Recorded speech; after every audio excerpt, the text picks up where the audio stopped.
If I had known what would happen, I would never have posted that picture. Once upon a time in Lagos, I lived for the thrill of social media. I was Diane Lawson, a name that rang across Instagram, Twitter, and TikTok like a church bell on Sunday morning. My life was curated picture perfect, an illusion wrapped in filters, hashtags, and carefully chosen captions. What do you expect from a Gen who wants to experience the joys of motherhood before 25? From the first day I was sure I was pregnant, I started making posts about any and everything I felt. I even had people who counted the number of kicks my baby made when she started being a footballer. And when I gave birth to my daughter, Ava, the first thing I thought of after the unbearable pain of labor was content. The engagement would be insane. The brand deals? Limitless. So barely 24 hours after Ava's birth, while she lay swaddled in a hospital cot, I snapped a picture. Tiny fingers, delicate features, soft, innocent eyes. My heart swelled with pride as I uploaded it. Meet my little angel, Ava, my greatest blessing. Within minutes, the likes and comments flooded in. She's so adorable. She's got your eyes, Diane. Ormer. See celebrity baby. Oh. My follower count jumped. Influencer blogs reposted. Even some small news pages picked it up. Diane Lawson welcomes a baby girl.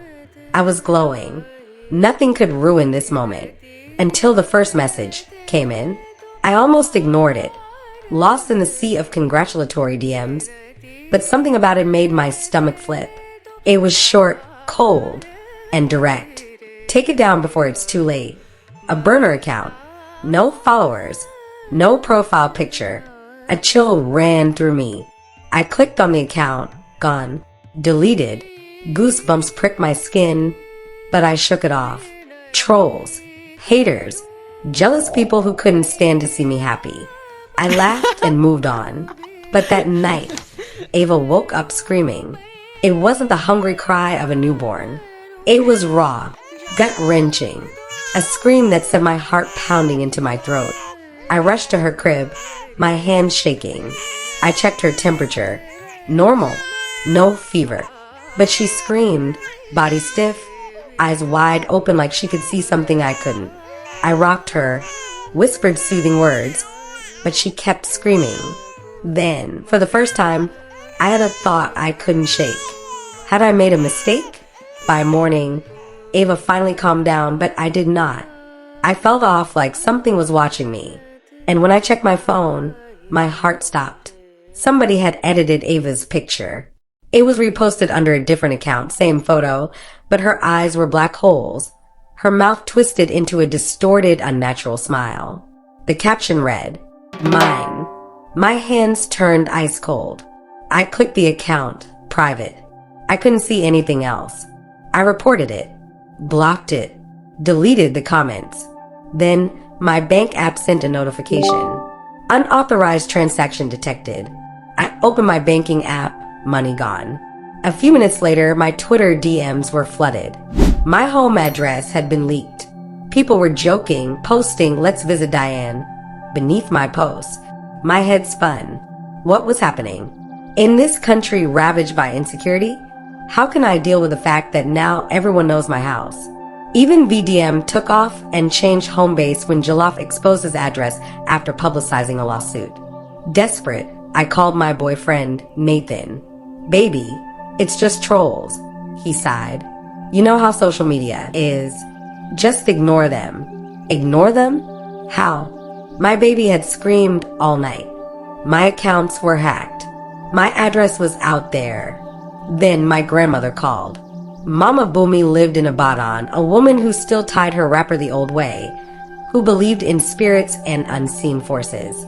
I hadn't spoken to her in years, but her voice was sharp as ever. "You have done something very foolish, Diane," she said. My throat tightened. "What do you mean?" "You showed her," Mama Boomy whispered. "You showed the newborn. She's not 14 days old yet." I felt a strange fear coil in my stomach. "It's just a picture. There is a curse, Diane. A curse on the bloodline of Africans. No newborn should ever be revealed before the 6th moon. It calls them, the ones who watch." I swallowed. "Who?" She sighed, her voice heavy. You must erase her from the world before it's too late. Oria, go and do it quickly. That night, I deleted every single picture of Ava. I wiped her digital presence, but the shadows remained. Then it happened. I woke up to an unnatural silence. Ava wasn't crying. I rushed to her crib. She wasn't breathing. My body went numb. Then I felt it. A presence behind me. The air turned ice cold. The shadows deepened. A whisper, low, inhuman. You took what was mine. I spun around. A figure stood in the darkness. Tall, hollow-eyed, watching me. I couldn't scream. It took a step forward, then another. Ava's body shuddered. She was being pulled into the dark. I grabbed her, but it felt like I was holding a shadow. She was slipping away. Then I heard Mama Bumi's voice in my head. Call her back. I squeezed my eyes shut, focused everything in me, and whispered, Ava, come back to me. The room exploded with light. The presence let out a piercing scream and vanished. Ava gasped for air. I held her close, sobbing. She was back. The next morning, I packed my things. I left social media, left the city. I erased everything. Weeks passed. Ava got better. Then, one day, a final message came. A text from an unknown number. You were lucky this time. Next time, you won't be. I shut my phone off. But sometimes late at night, when the lights are off and Ava sleeps soundly in my arms, I hear it. A whisper. Mine.